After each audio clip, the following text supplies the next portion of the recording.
సరే, నీ పేరు ఏంటమ్మా? నిరల్య. నిరల్యని ఎవరు పేరు పెట్టారు? మా అమ్మ నాన్న. మీ అమ్మ నాన్న నీకే ఎందుకు పేరు పెడతారు? మా అక్కకు కూడా పెడతారు. మీ అక్కకు కూడా పేరు పెట్టినప్పుడు నీ పేరు ఎందుకు నిరల్య అవుతుంది? ఎందుకంటే మీరు నాకు పేరు పెట్టారు కాబట్టి. అదే ఎందుకు పేరు పెట్టాలి మేము మీకు? ఆ పేరు నచ్చింది కాబట్టి. నచ్చితే మాకు పెట్టుకోవాలి కానీ నీకెందుకు పెట్టాలి?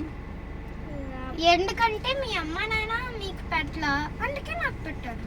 మా అమ్మ నాన్న మాకు కూడా మంచి పేరే పెట్టారు కదా. నా పేరు దేవి, మంచిగానే ఉంది కదా. నీ పేరు కంటే ఇంకా నాది పాష్గా కూడా ఉంది కదా.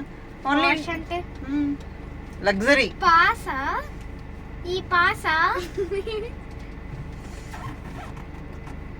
ఎందుకంటే వాళ్ళకి అప్పుడు ఆ పేరు ఏమి ఐడియా రాలేదు కాబట్టి. ఇప్పుడు ఐడియా వచ్చింది కాబట్టి మీకు పెట్టారు. ఐడియా రాకపోతే మీకు పెట్టేవారు కాదు. ఇంకా సింపుల్ నేమ్ పెట్టచ్చుగా, లిల్లీ అని.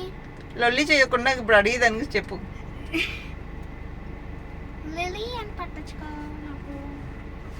No diversion, take decision.